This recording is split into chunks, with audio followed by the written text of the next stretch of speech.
Good evening and welcome to Eagle Eye News at 5. I'm Kara Rhodes. And I'm Joey Price. The SGA election is today after a week of campaigning on the concourse. The only two contested elections are SGA President and Miss Auburn. According to the poll on our website, Patrick Starr is leading for presidential election with 48% of the votes, and Mary Spencer Veazey is leading Miss Auburn with 41% of the vote. The winners will be announced on the back steps of Cater Hall tonight at 10. Today's SGA election could see the largest voter turnout in Auburn history. Over 8,500 students have cast their votes in the election. That number is higher than officials were expecting. Assistant Director of Student Involvement, Brad Smith, said that 10,743 students cast a ballot in the 2017 election. That's just under 40% of eligible voters.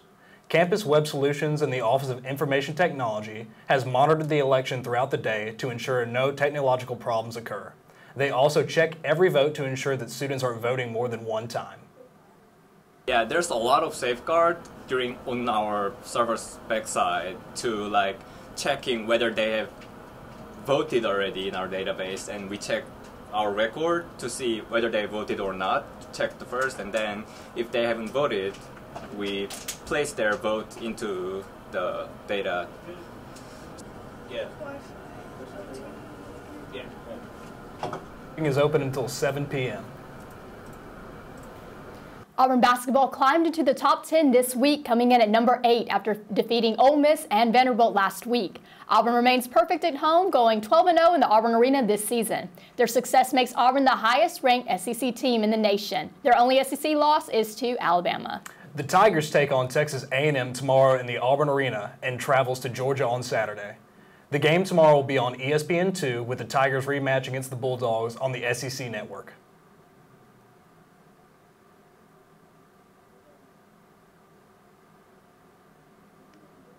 You're watching Eagle Eye TV, Auburn's news leader.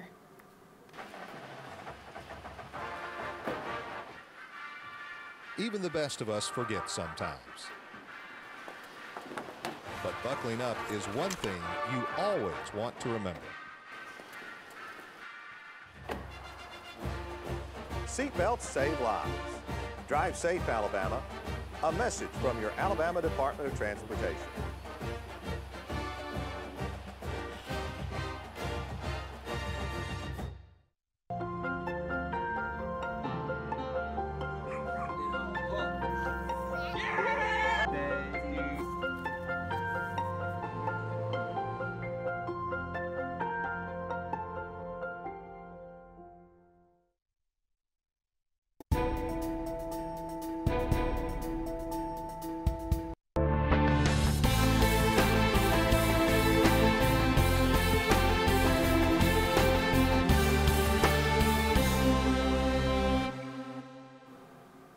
Former Auburn student, Opelika native, and former Miss America Mallory Hagan has announced that she will run for Congress as a Democrat. Hagan stepped into the political spotlight after an email scandal in the Miss America organization that featured derogatory remarks about Hagan. Hagan will attempt to upset 16-year Republican incumbent Representative Mike Rogers in the Alabama Congressional District 3, the district that Lee County is in. She is raising money for her potential campaign on a crowd-packed fundraising site. So far, nearly $15,000 have been raised. Hagan quickly stepped down as a news anchor at WLTZ in Columbus earlier this week. Auburn came in at number 7 as one of the safest Alabama cities this year. Auburn's ranking comes from the National Council for Home Safety and Security's list of safest cities in Alabama 2018. In 2017, Auburn was at number 20. Cities were evaluated based on the number of reported violent crimes and property crimes per 1,000 people. Auburn had 3.29 violent crimes per 1,000 and 17.61 property crimes per 1,000 people in 2018. An Opelika man has been arrested on burglary charges. 51-year-old Philip Robinson from Opelika was arrested after a string of burglaries reported on February the 2nd and 4th at apartment complexes in the 600 block of Shug Jordan Parkway and the 800 block of West Longleaf Drive. Robinson is being held at the Lee County Jail on a $30,000 bond. Officers found Robinson in a vehicle as he fled the area Sunday, and he was taken into custody. $4,200 worth of property consisting of jewelry, electronics, clothing, and cash. Additional charges are expected as the case remains under investigation. With construction throughout campus impacting parking spaces, Auburn has leased several spaces for A-zone and B-zone parking. The leased spaces for A-Zone parking are available behind the Old Tiger Rag store. The leased spaces for B-Zone are available behind Chick-fil-A on Magnolia. All the leased spaces at AU Lease painted on the ground. These spaces are to help compensate for the loss of parking at Louder Hall during the Graduate Business Building construction project. These spaces will be enforced 24/7 until the construction project is completed, and towing will be at the owner's expense. This week's pet of the week is Sully. Sully was initially adopted from Lee County Humane Society as a baby, but is now back as an adult. He loves belly rubs, good chin scratching, and snuggles. He does have a chronic digestive disorder that means he'll need to be on medicine and prescription food forever. Sully is looking for a special human to adopt him and is available for adoption at the Lee County Humane Society. After the break, see how one dog found her way home to her family. You're watching Eagle Eye TV, Auburn's news leader.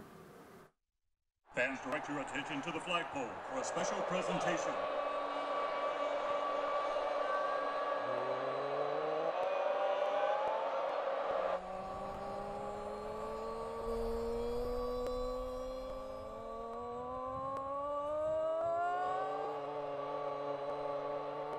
You never really leave Auburn, because Auburn never leaves you.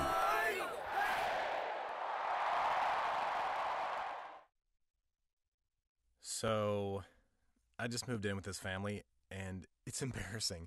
The little one, he likes to go outside and crawl around in the giant litter box. I don't know what he's doing. I mean, I was born and I knew how to use the litter box. Look at that. That's disgusting. Oh, poop already.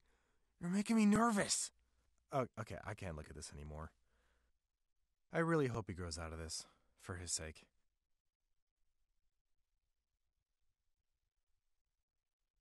I hope that you've been able to learn a strong work ethic surrounded by character, integrity, perseverance, so that when your 1 second comes, you'll be prepared for it. Chris Davis. 45, there goes Davis! Your 1 second, our 1 second is now. And our lives have been guided by the principles of one of the greatest academic institutions in the country, Auburn University.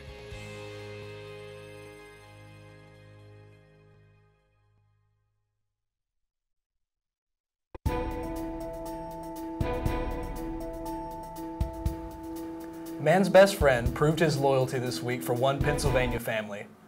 The Swearbells Labrador mix, Abby, ran away from home 10 years ago and the family assumed she had died.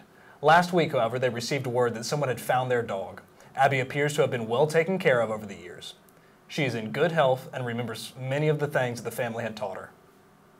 Even though Abby was microchipped, it took her a decade to make it safely home. Deborah Swearfield said it felt like part of their family was back home. And on Sunday, to welcome Abby back, their family had a reunion dinner.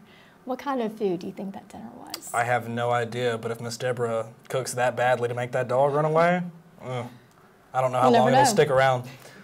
That's all we have for you tonight. Be sure to keep up to date with all the latest news by following us on Facebook and Twitter at Eagle Eye TV and online at eagleeyeauburn.com. Be sure to follow us on Facebook as we live stream the SGA election call-outs tonight at 10. I'm Kara Rhodes. And I'm Joey Price. Thanks for joining us in War Eagle.